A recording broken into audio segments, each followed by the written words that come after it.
When you are picking spells for a build, you always want to have a good coverage and good variety. So you want to have at least like one good spell for single target damage, something for large bosses, something for AoE. Also, you do want to cover as many different damage types as possible. So being that this is the formula I use to create a build, I'm going to use that exact same formula for this top 10. I'm going to value the spells that are the best at coverage and variety. So the ones that are the most useful at doing a particular job, those are the spells that you're going to be seeing on this list. So it's not necessarily going to be the spells that hit the hardest. But as always, it is just going to be a PvE based list. And don't worry, I will make top 10s for the sorceries soon. Anyway, let's get into it.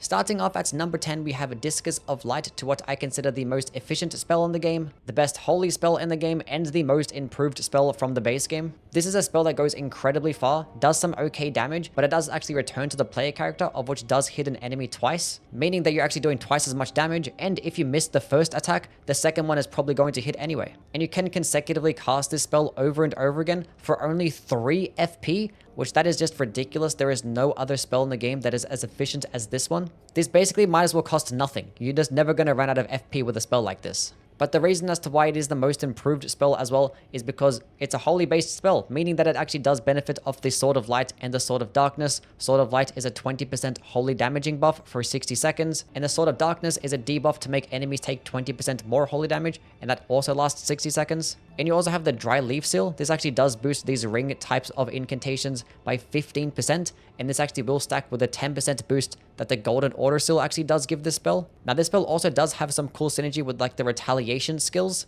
A cool pairing would be with the Erdtree Great Shield. You can like deflect it back and actually shoot it out as another holy projectile. But with how much damage that you can just do with the Discus itself, you're better off just spamming it over and over again. Now I think its major downside is that it does get an intelligence scaling. So if you do have a pure faith build, you will have to spec into at least 13 intelligence to wield it, which is not that big of a deal. But if you do go up against enemies weak to holy damage, this is the spell that I would use.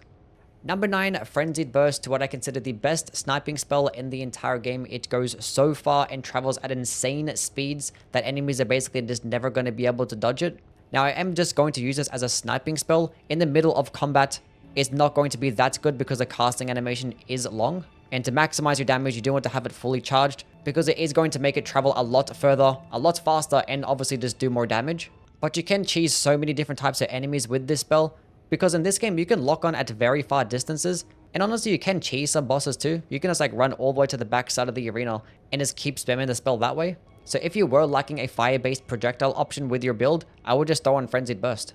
Number 8, Dragon Ice. Now, all of the Dragon Breath spells are just amazing. They go incredibly far, do amazing damage. They can bounce off walls and hit multiple times. And there's so many different buffs in this game to help boost the damage of these breath spells. And they can just clear out entire rooms of enemies just very quickly. Now, I consider Dragon Ice to be the best one, because it's a spell that does magic damage and a bunch of frost buildup, which when using this spell, you probably have either a faith build or an arcane build. And being able to have access to magic damage and the frost status effect with a faith and arcane build is incredibly underrated. Just hitting with the entire combo can do upwards of 600 frost buildup, of which is going to proc frost instantly on almost every single boss in the game. And frost is probably one of the best status effects because not only do enemies take 10% damage, but they also do get debuffed to take 20% more damage. And the fact that this is on a Dragon Breath spell means that your total overall damage can just be really high. Now I know you could use Borealis' Mist and just get more damage, but the reason why I like Dragon Ice better is because the frost buildup is the exact same. It is going to be faster animation, you can use it on horseback, it is going to be 18% less damage, but it is 25% less FP cost, so it is just a much more efficient version to just get a very similar reward. Now if you do have very large amounts of FP, you might as well just use Borealis' Mist instead. And obviously if you are going up against enemies that are like resistant magic damage or immune to frost, then you could just use one of the other types of Dragon Breath spells. Number 7, Flame Grant Me Strength, which is probably the best body buff in the entire game. For 30 seconds, you gain 20% more physical damage, 20% fire damage, and 11% faster stamina recovery speed. And the best part about this, it only has a 15 faith requirement. You could just use this with almost any single type of build. If you are using something that is mainly physical damage, you're better off just speccing into 15 faith just to use Flame Grant Me Strength, because that's just going to result in 20% more damage and a bunch more stamina recovery speed. And the fact that it is a body buff means that it can stack with Golden Bow and other types of healing spells. Now, if you are in a situation where you're fighting a boss that's doing a lot of damage to you, then you're probably better off using the damage negation spells because those are also body buffs. But if you just want straight up DPS and damage output it doesn't really get much better than Flame Grant Me Strength. The only downside is that it is only going to last 30 seconds, so you probably have to use it multiple times throughout a fight to really benefit off it, but it isn't going to be that long of an animation, so using it multiple times in a boss fight is still very possible. Number 6, DRAGONMAW, to what I consider the best Dragon Communion incantation in the game. This is a very hard-hitting physical spell that lunges very far and also does 45 stance damage. Now the animation might seem a little bit long, but you do get very nice hyper armor, and as I mentioned, you lunge very far, so you can actually be standing at a safer distance and kind of just use it like a projectile spell.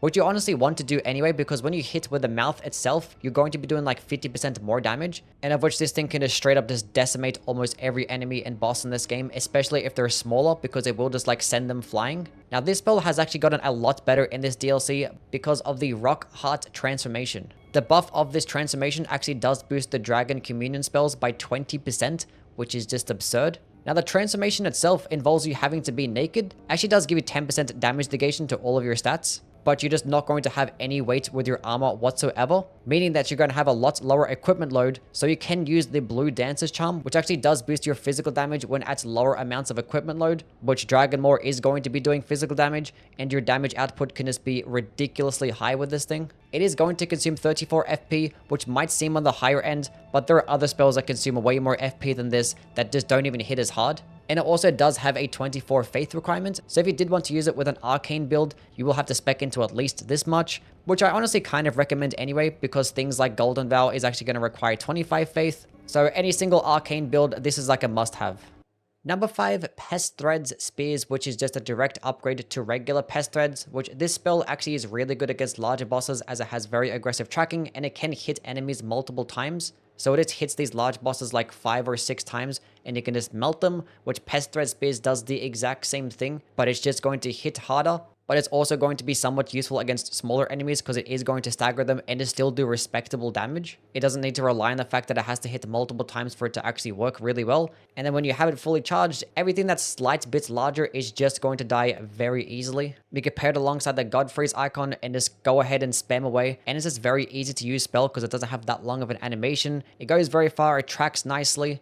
And you can also use it on horseback, and you don't even need to be facing the enemy for it to actually benefit. Now, Ancient Dragon's Lightning Strike is just going to do more damage, so it might seem like that one is just going to be better to use against those larger bosses, but this spell is a lot easier to use because it does actually have tracking, and it has a faster animation. Also, it does actually have less requirements at 26 faith, so if you do have a build that doesn't utilize as much faith, you can just go ahead and put this one on, and then almost every single larger boss in the game, including things like dragons, furnace golems, that is all going to get deleted by this spell. Number 4, Golden Vow. Now at this point, any one of these spells can be number 1 and I wouldn't really complain. You can make a very good case for this one being number 1 because it is the best aura buff in the game, and if you do have 25 faith, you should be using it. Probably going to be the most useful spell because it doesn't require you to level up your seal or actually have that high amount of faith. You just need to meet the minimum requirements and you just benefit. And the benefits are going to be 15% damage and 10% more damage negation for 80 seconds. And it's an aura buff, so it's going to stack with things like Flame Grant Me Strength and other damage negation spells, also healing types of spells. And it's also going to boost your allies as well. So any single time that you're going to fight like a challenging enemy or a boss, I would just use this spell beforehand because for the next 80 seconds, you just get a bunch more damage and damage negation. Number 3, Catch Flame. Now, the existence of this spell means that you don't really need to use any other spell, nor even use a weapon, because it's just good in every single circumstance. It's a close range spell of which has basically its own moveset. You get like running attacks, rolling attacks, jumping attacks, and they all come out really fast. And every consecutive attack is just going to be really quick too, and your total overall DPS is just insane. And every single one of these casts only consume 10 FP. So if you are going to go with a pure caster build, this is just going to be like the most important spell. It can quite literally just replace weapons, and it's probably going to be better than almost every weapon too. The only downsides is that obviously it's going to consume FP, unlike weapons that don't, and it is not going to have the greatest amount of range. It is going to require you to actually, dodge enemies' movesets, unlike with other types of spells that you could potentially use at a safer distance. And also, there is no seal that actually boosts the damage of Catch Flame. Almost every other spell actually has like a seal that actually helps boost the damage. This one does not, but it is fire damage, so you can use Flame Grant Me Strength at the very least. But this thing also only has an 8 faith requirement, so if you are going to go with a build that doesn't really utilize much faith, maybe an arcane build with a Dragon Communion seal, or a strength build with a Claw Mark seal, you can just get a really good damaging option in Catch Flame, and if you end up going up against an enemy weaker to fire damage, I will just use this spell and not worry about my weapon at all.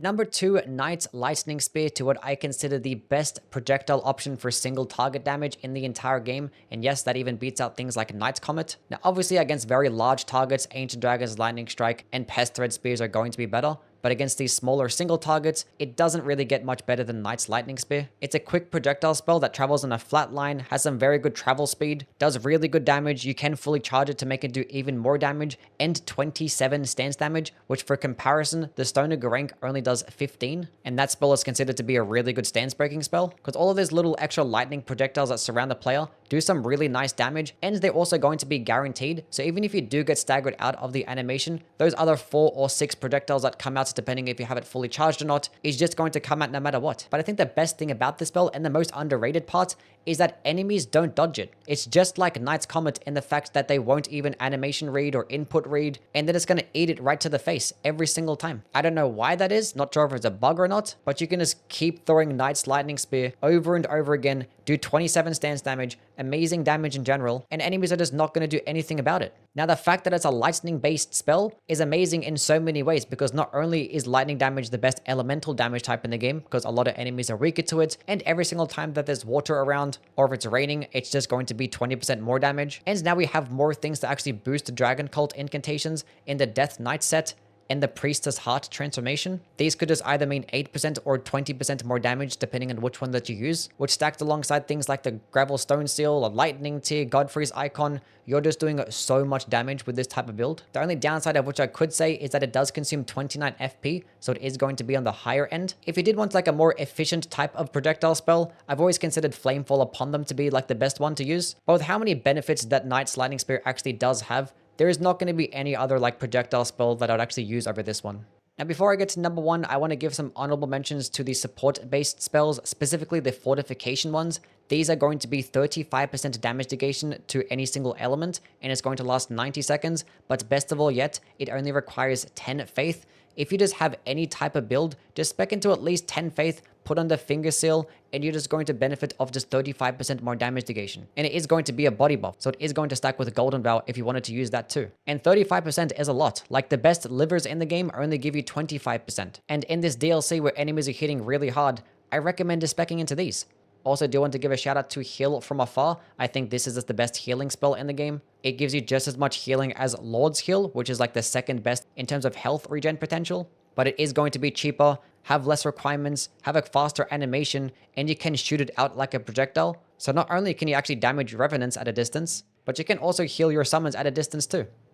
Number 1, Ancient Dragon's Lightning Strike. Now, I consider this one to be the best incantation before the DLC, and since the DLC dropping, it's just gotten even better, so I'm still gonna just leave it at number 1. Now, obviously, it's not going to be useful in every single situation. If you're fighting like a smaller enemy in a 1v1, I wouldn't bother using Ancient Dragon's Lightning Strike. There are other spells for that. But if there's anything that's even the slightest bit large, or if you're surrounded by multiple enemies, this thing is just going to destroy every single one of them so quickly. Like, it just does stupid amounts of damage. Like, every single one of those projectile attacks does really good damage, and if you hit with multiple of them, it's just a GG. You go pair this alongside some Lightning buffs, the Godfrey's Icon, and either of the Priestess Heart transformation or the Death Knight set, and the result is basically what you see on screen right now. It is obviously going to involve you having to charge it up, which might take a few seconds to do. So in that instance, you could use something like Pest Thread Spears instead. That's going to be a much easier spell to use, and that is also just going to destroy larger enemies. But I think the benefit of just being able to hit in every single direction is it's going to make it good in more situations. Like if you do walk into a room where there's a bunch of enemies and you manage to get off an Ancient Dragon's Lightning Strike, it could just result in all of them dying. And also, once again, it is doing lightning damage. So anywhere where it's raining or if there's like water around, that's just 20% more damage, which there are a lot of places in the base game and the DLC where there is water around. So if you haven't really used this spell before, I recommend that you do. Anyway, that's the video now done and complete. The entire top 5, like any single one of them could have been number 1 and I wouldn't really complain. So you guys can just let me know down in the comments what your opinions are. Now, as for the next video, I'm going to be ranking either the sorceries or go over the top 10 best Ashes of War. Just let me know what you think I should do. I'm going to cover both of them anyway. But yeah, might as well just start doing a bunch more top 10s, being that I just did the weapons. Might as well just continue on with the trend. So definitely do subscribe for that. Anyway, catch you guys around. Bye.